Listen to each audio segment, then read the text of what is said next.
Coucou les jolies, bienvenue sur la chaîne YouTube de Claire Vie Rose. On se retrouve aujourd'hui pour un story time. Je vais vous raconter mon expérience de jeune fille au pair en Espagne. Ça a été franchement horrible et même d'y repenser pour préparer cette vidéo, je me suis ressentie mal et je me suis dit mais pourquoi t'es pas partie avant? Voilà, donc je fais cette vidéo pour vous raconter comment ça s'est passé et puis aussi pour vous mettre en garde parce que franchement quand on fait jeune fille au pair, parfois on sait pas où on arrive et ça peut vraiment tourner à la catastrophe. Si vous arrivez sur ma chaîne YouTube et que vous ne me connaissez pas, je suis Claire Vie Rose, j'ai été avocate pendant 2 ans à Paris avant de tout plaquer pour changer de vie, pour déménager à Londres. J'ai un podcast Oser la reconversion où j'interviewe des gens qui se sont reconvertis et aujourd'hui je suis influenceuse à plein temps, donc vous pouvez me retrouver sur Instagram Claire Vie Rose. Je fais tout type de contenu sur ma chaîne YouTube, des conseils pour les études de droit et aussi des vlogs sur Londres. Je donne plein de conseils, je fais aussi des story time. Bref, abonnez-vous, ça encourage énormément ma chaîne. Alors, comment ça a commencé? J'avais 19-20 ans, c'était à la fin de ma L1 de droit. Et quand on est à la fac de droit, on a énormément de vacances, on a toujours 3 mois. Et j'avais travaillé 1 mois au mois de juin et je ne faisais rien au mois de juillet-août. Du coup, j'étais un peu paniquée dans le fait de me dire je vais rien faire pendant 2 mois et surtout ça se passait pas très bien avec mes parents, j'avais un peu des petits problèmes familiaux. Donc j'avais envie un peu de fuir, je me voyais pas passer mon été à la maison avec mes parents. Donc du coup, je cherchais un peu quoi faire. Au début, je cherchais un peu un job parce que je me disais bon, moi ça occupera mes journées. Et puis en fait, c'était une de mes meilleures potes à l'époque qui me dit en soirée je suis trop contente, j'ai trouvé, je vais partir faire jeune fille au pair cet été en Italie. Alors elle connaissait pas du tout l'italien, elle m'avait dit ah mais le père parle un peu français. J'ai trouvé facilement sur un site internet, donc le site internet s'appelle Au Pair World. C'est un site en fait où vous faites un profil, comme un site de rencontre en fait. Vous faites un profil pour vous dire qui vous êtes. Et la famille fait aussi un profil et puis vous contactez comme ça. Et donc elle me dit ah j'ai trouvé pour partir en Italie, je suis trop contente, ça va me changer, la Dolce Vita, tout ça. Et moi je me dis ah c'est génial, ça peut être une super idée parce que du coup vous voyagez, vous êtes dépaysés, puis en même temps vous avez un petit travail, vous apprenez une langue. Donc je me dis ah moi aussi je vais chercher pour faire jeune fille au pair en Espagne. En Espagne parce que je parlais assez bien espagnol, j'avais quand même un bon niveau, je me débrouillais. Et je me voyais pas forcément partir dans un pays où je ne parlais pas du tout la langue.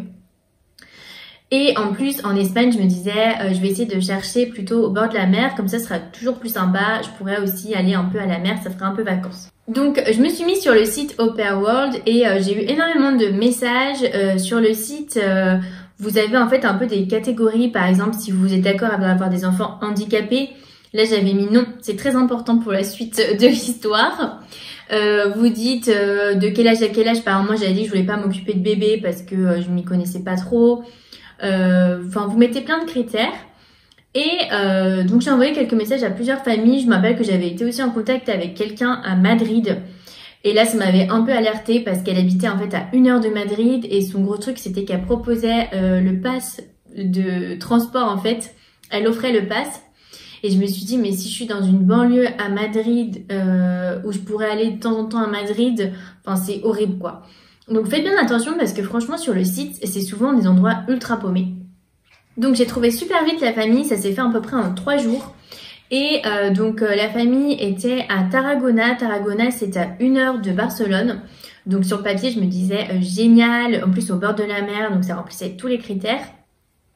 Et en fait le père était pilote d'avion et il n'était plus avec la mère.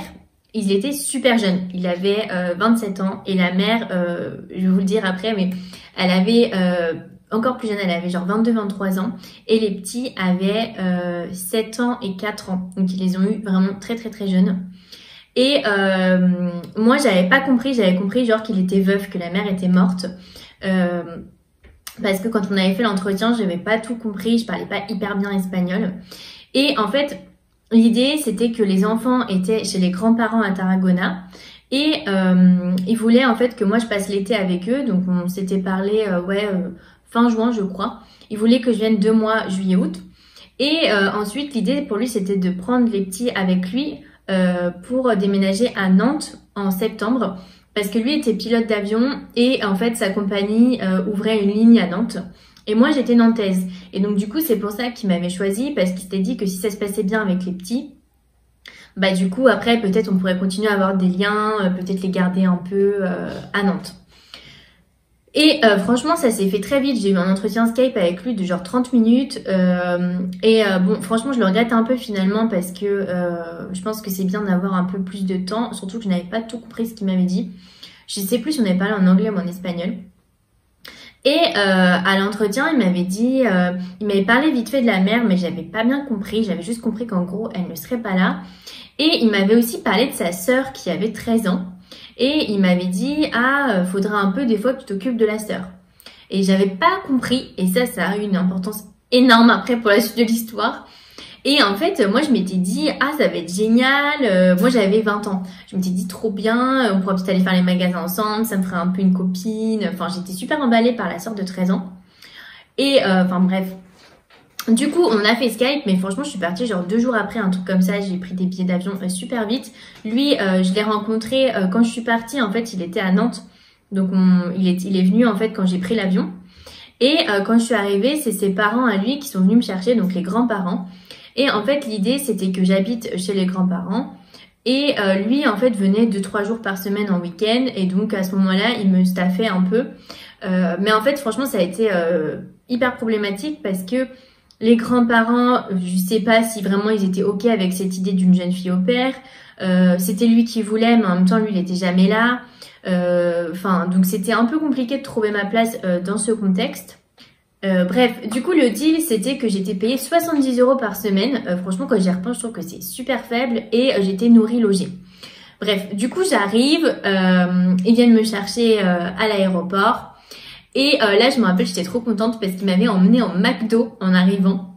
Donc moi, j'adore le McDo, donc je me disais, ah, c'est bien, je me sens en mode un peu accueillie à la maison et tout. Et en fait, on arrive et franchement, c'était une famille plutôt modeste, pour le dire comme ça. Et donc, c'était vraiment dans la banlieue de Tarragona, donc vraiment très très loin de la mer. Je pense que je devais prendre un bus qui était de genre 30-40 minutes. Enfin voilà, vraiment paumé le truc. Et moi je me rappelle, j'étais super déçue de ma chambre parce qu'en fait c'était une maison qui était tout en hauteur. Tout était climatisé parce qu'en fait à Tarragona il fait vraiment très chaud. Tout était climatisé sauf ma chambre qui était un peu dans le grenier. En gros ils avaient réaménagé le grenier et je me rappelle c'était genre une chambre en L comme ça. Et j'avais mon lit qui était dans le L comme ça et il y avait juste une mini fenêtre qui était au niveau de mes pieds. Et le toit partait comme ça. Donc j'avais juste ce petit espace de lumière. Et il faisait super chaud parce que ce n'était pas climatisé. Enfin vraiment mal aménagé. J'avais genre juste un endroit pour... juste une tringle pour mettre des affaires. Mais pas du tout de commode, pas de bureau. Je captais même pas le wifi en plus parce qu'on était trop en fait par rapport au modem. Enfin bref, franchement ma chambre c'était un peu horrible. Du coup j'avais pas forcément envie de passer du temps dans ma chambre. Et ça c'était un peu problématique parce que... on a parfois envie de se retrouver un peu, avoir du temps pour soi. Et donc on vivait tous sous le même toit et en fait il y avait donc les grands-parents, la sœur du père qui avait genre la vingtaine et qui avait aussi une fille qui avait 5 ans, qui était là, qui vivait chez eux à ce moment-là parce qu'elle faisait des travaux dans son appart. Donc en plus, fallait presque que je m'occupe de la fille aussi qui avait 5 ans. Et il y avait leur fille de 13 ans, donc l'autre sœur du père, et là, horrible, parce qu'en fait, elle s'appelait Désirée. Et en fait, elle était totalement handicapée. Et c'était une famille super croyante. Donc le prénom voulait tout dire. Et en fait, elle était totalement handicapée, donc elle ne pouvait pas se nourrir. Elle ne savait pas marcher. Elle portait une couche. Et c'était super bizarre parce qu'en fait elle avait 13 ans, donc en fait elle était développée comme quelqu'un de 13 ans, enfin genre elle avait ses règles et tout, mais en même temps c'était un bébé et c'était horrible parce que je pense que comme ils étaient plutôt modestes, elle n'avait pas de fauteuil roulant, donc il la déplaçait en poussette. Et elle passait son temps en fait à ramper. En fait c'était comme un enfant qui a 2-3 ans. Elle rampait toute la journée. Donc il lui mettait des coudières pour éviter qu'elle se déplace trop. Et franchement c'était horrible parce qu'en fait moi j'avais pas bien compris quand il m'avait parlé de sa sœur. Mais en fait il pensait que j'allais la garder. Donc ça m'est arrivé franchement de la garder, d'être toute seule avec elle.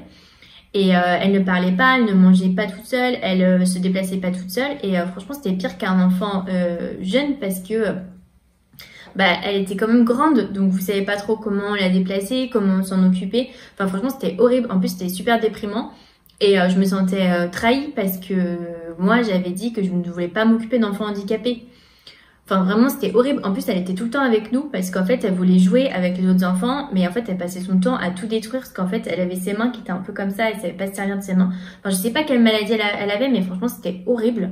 Et bref, enfin, franchement, c'était une autre façon de vivre. Enfin, en fait, tout le monde vivait ensemble. On faisait rien en plus parce que, genre, ils passaient leur journée à la maison. On passait notre journée à regarder. Je me rappelle, c'était la télé. C'était, vous savez, les telenovelas en Espagne, les trucs un peu dramatiques, genre les feux de l'amour. On regardait ça toute la journée, les petits aussi.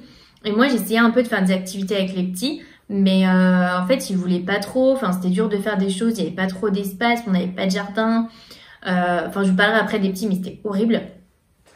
Et je me rappelle, en fait, c'était très chiant parce qu'en fait, j'étais jamais au courant de ce qui allait se passer. Donc, par exemple, une fois, ils m'ont dit, ah bah demain, on part une semaine dans un camping. J'étais même pas au courant, donc du coup, enfin, moi, j'aimais pas ne pas savoir. Et là, c'était horrible parce que donc on va dans un camping pendant genre une semaine. Et genre, ils avaient loué un mobil-home pour 6 personnes, je crois. Il y avait juste 2 chambres. Et on était genre 10, un truc comme ça. Donc il y avait genre la sœur qui était avec son copain et sa fille dans le salon du mobil-home. Il y avait les grands-parents qui étaient dans une chambre. Et moi, je dormais dans l'autre chambre avec les 2 petits. Enfin, c'était horrible parce que, enfin, niveau intimité, quand vous avez 20 ans, vous n'avez pas forcément envie de dormir avec quelqu'un qui a 4 et 6 ans. Et en plus, enfin, je me sentais un peu mal vis-à-vis, enfin, du camping et des gens qui étaient autour parce que, enfin, les petits étaient vraiment insupportables, ils faisaient que de faire du bruit et tout. Et en plus, ils avaient invité des amis. Genre, il y avait un couple d'amis de la sœur qui étaient là avec aussi leur enfant pendant genre une journée. Et il y avait à un moment donné des Français qui étaient juste genre nos voisins du camping qui étaient venus me voir parce qu'ils avaient vu que je parlais français. Parce que moi, j'essayais de parler français aux petits pour leur apprendre le français, c'était le deal à la base. Et il y avait des Français qui étaient venus me voir pour me dire mais vous êtes combien? Enfin c'est pas normal, on va prévenir le camping. Enfin je me sentais super mal, j'avais super honte.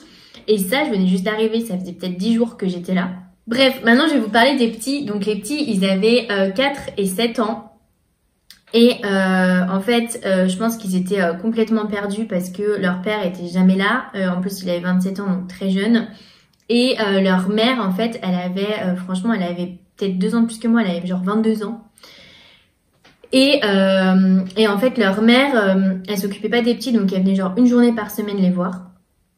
Et franchement, les petits, ils étaient, mais je n'ai jamais vu, moi je faisais déjà beaucoup de babysitting, mais je n'ai jamais vu des petits comme ça. Enfin, franchement, ils étaient ingérables. Des fois, je partais avec eux à la piscine, mais genre j'étais super flippée de les emmener. Genre les grands-parents ils me disaient, bon bah prends-les, va à la piscine. J'étais super flippée parce que, en fait, il courait n'importe où, il voulait jamais me donner la main, j'avais peur qu'il se fasse renverser par une voiture. À la piscine, c'est pareil, il courait partout, il m'écoutait pas. En plus, c'est horrible parce que moi, je parlais pas bien espagnol, donc du coup, j'avais du mal à me faire comprendre. En plus, il voyait qu'en fait, les grands-parents, bah, ils respectaient pas, enfin, en gros, pour eux, j'étais un peu une énième enfant, donc en fait, les petits, ils avaient compris que je n'avais pas d'autorité, donc ils me respectaient pas du tout.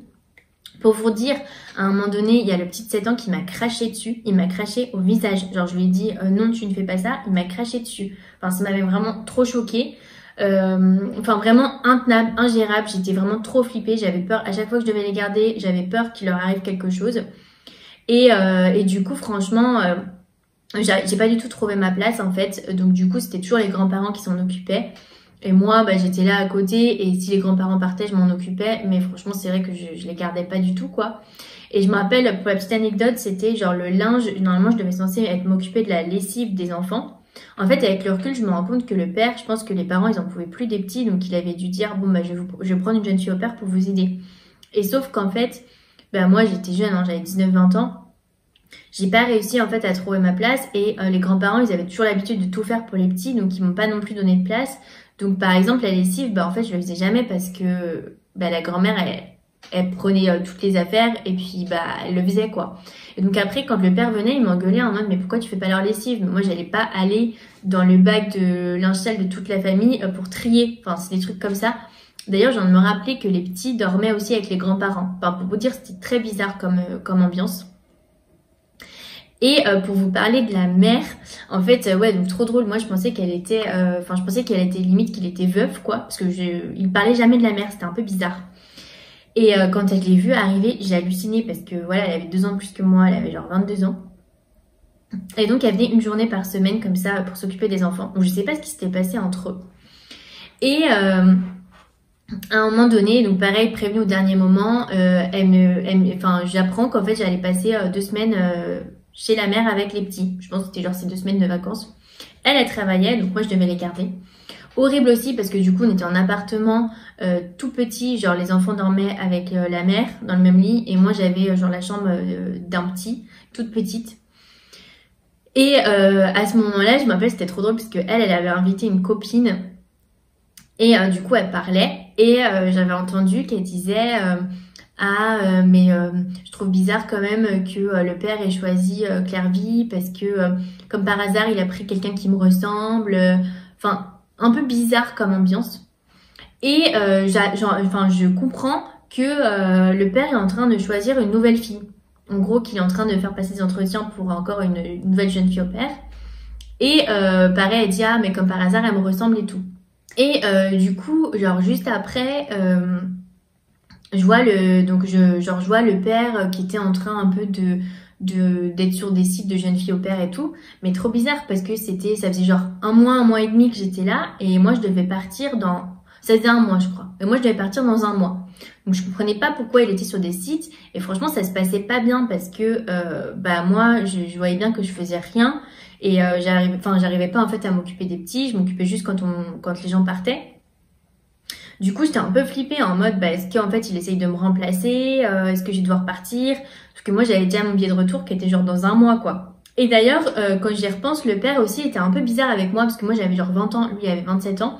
Et parfois, il était un peu dragueur. Enfin, je sentais qu'il était un peu chelou, quoi. Enfin, je me sentais pas à l'aise avec lui. Et c'était vraiment bizarre comme relation. Et franchement, avec le recul, je me dis que j'aurais dû partir largement avant parce que, d'ailleurs, pour l'anecdote, en fait, ma pote qui était partie en Italie, qui m'avait recommandé d'être jeune fille au père, elle est partie au bout de 3 jours. En gros, elle est arrivée en Italie. Les petits, pareil, ils étaient insupportables. Elle parlait pas du tout italien. Elle était dans un truc paumé. Et en gros, au bout de 3 jours, elle a dit non, mais moi, ça va pas le faire, je rentre. Et en fait, moi, c'est pareil. Franchement, dès que je suis arrivée, les petits, ils m'écoutaient pas du tout. Je sentais que la famille, elle était complètement débordée avec tous ces trucs de famille. Déjà, il y avait déjà énormément de monde. Je sentais que je trouvais pas ma place. Et l'endroit, c'était pas du tout ce que j'avais en tête. Et en fait, franchement, avec le recul, j'aurais dû partir tout de suite.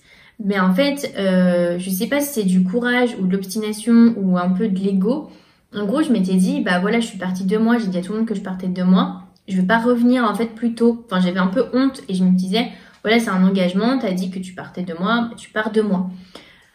Mais franchement, avec le recul, je me dis que j'aurais dû partir beaucoup plus tôt parce que franchement, c'était complètement flingué quand j'y repense. En plus, avec la fille handicapée aussi, j'avais oublié ce détail, mais enfin, c'était tout match, quoi. Et j'étais jeune et franchement, c'est même pas un bon souvenir, quoi. Enfin, j'ai l'impression juste que je me suis forcée à rester alors que j'en ai rien appris, en fait. Enfin, je pense vraiment que si vous êtes dans une situation où ça se passe mal, il faut partir, quoi. Au bout d'un moment, je pense que oui, il faut continuer parce qu'on a un engagement, mais il faut pas non plus continuer au-delà de l'inacceptable. Bref, du coup, je voyais bien que la mère, elle en avait parlé, qu'il cherchait quelqu'un d'autre. Lui, je voyais que le site était ouvert.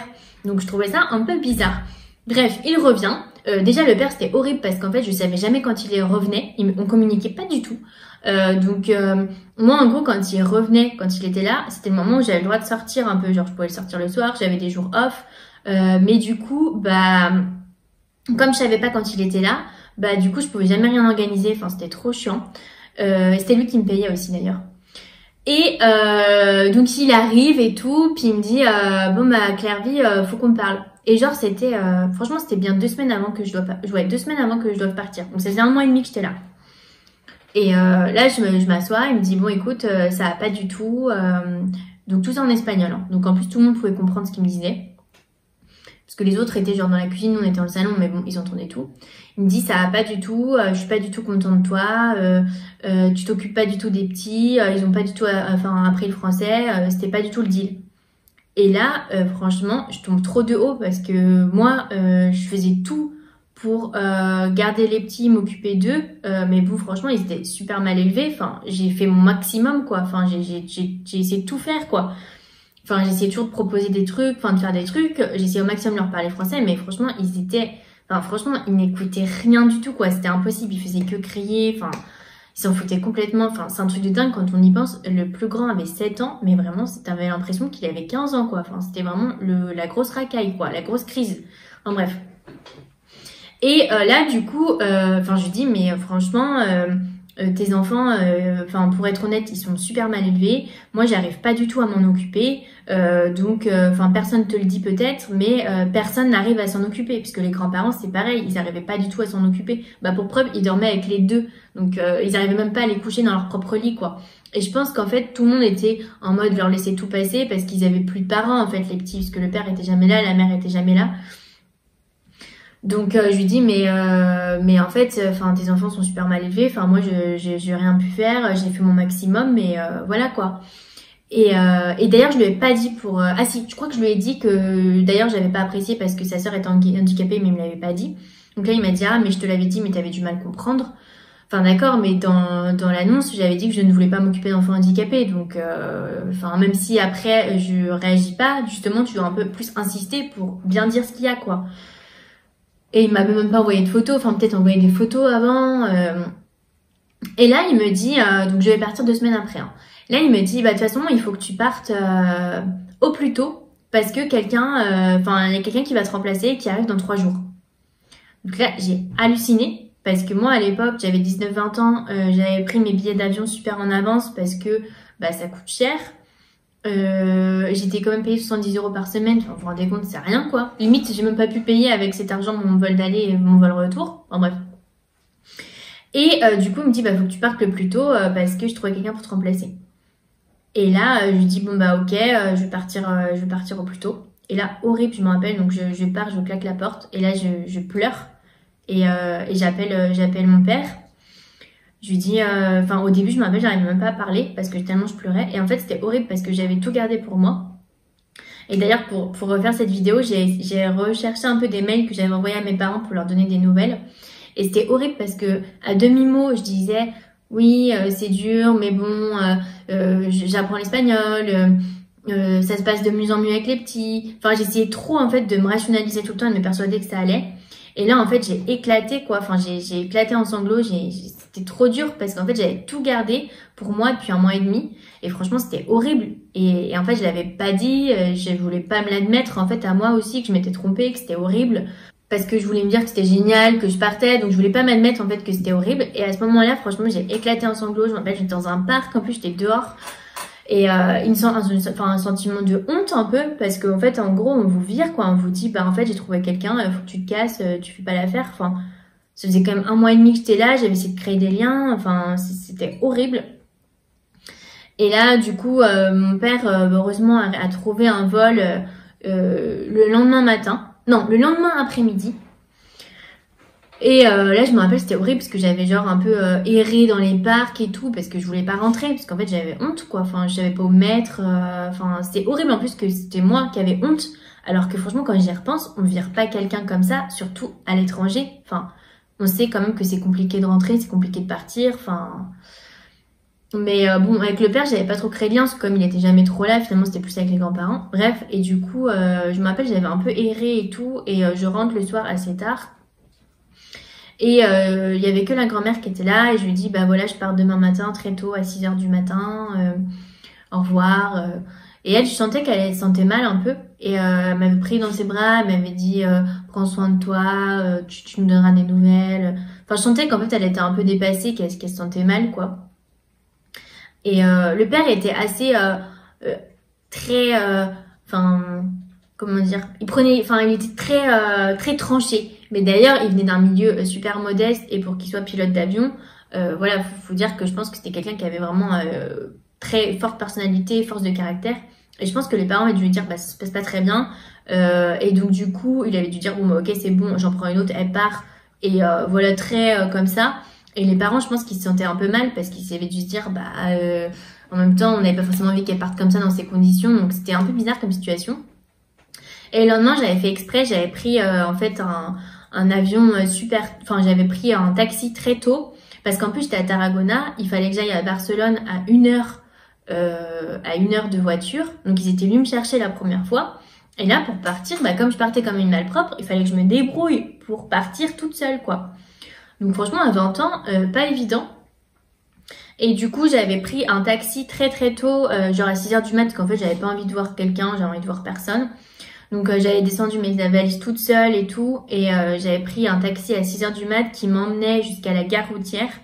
Et à la gare routière, je prenais un bus pour aller à l'aéroport. Franchement, c'était horrible. Je me sentais vraiment comme une malpropre, quoi. Enfin, comme si j'étais nulle, horrible et qu'on me virait comme ça. Et en plus, pour vous dire, donc j'ai pris le taxi et après j'ai pris le car et je me suis trompée.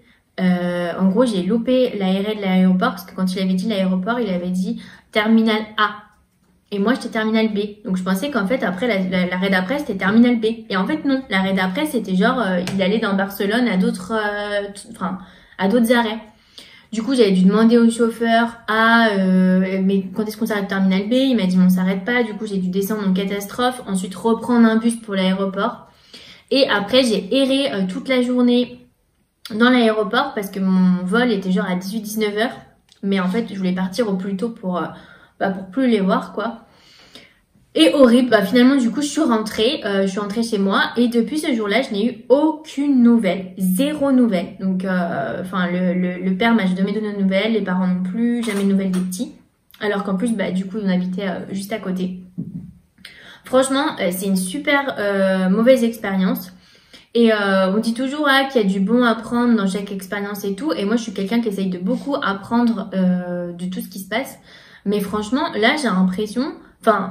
plus ça va, plus je me dis, mais pourquoi t'es pas partie plus tôt? Et franchement, j'aurais dû partir plus tôt. Et même, je me dis que limite, mes parents, ils auraient dû me dire, mais pars. C'est horrible, quoi. Enfin bref. Tout ça pour dire que franchement, jeune fille au père, ça fait rêver sur le papier. Mais parfois, franchement, ça vire au cauchemar. Parce que là, franchement, ça ne correspondait pas du tout à ce que j'avais en tête. Et mon conseil, si jamais vous voulez faire jeune fille au père, ce serait de bien vous renseigner. Parce que moi, j'ai eu mon expérience. J'ai eu l'expérience de ma pote qui est partie au bout de 3 jours. Et quand j'étais aussi en Espagne, je m'étais fait un peu copine avec une autre Française qui était pas très loin. Et elle, pareil, ça se passait super mal. En fait, souvent, les familles qui prennent des jeunes filles au père, c'est quand même... c'est souvent des parents qui n'ont pas le temps de s'occuper de leurs enfants. Dans tous les cas, en fait. Et du coup, les enfants sont vraiment pas très bien élevés. Donc, c'est très compliqué. Et en plus, quand on est jeune comme ça, c'est dur d'avoir de l'autorité quand même les parents n'en ont pas en fait. Enfin bref, j'espère que cette story time vous a plu. N'hésitez pas à mettre un petit commentaire avec des questions, je serais ravie d'y répondre. Et puis aussi, dites-moi ce que vous auriez fait, est-ce que vous seriez resté, est-ce que vous seriez parti, est-ce que vous aussi vous rêvez d'être jeune fille au père, est-ce que vous avez déjà été jeune fille au père. Enfin, lâchez-vous dans les commentaires et n'hésitez pas à vous abonner, ça encourage énormément ma chaîne YouTube.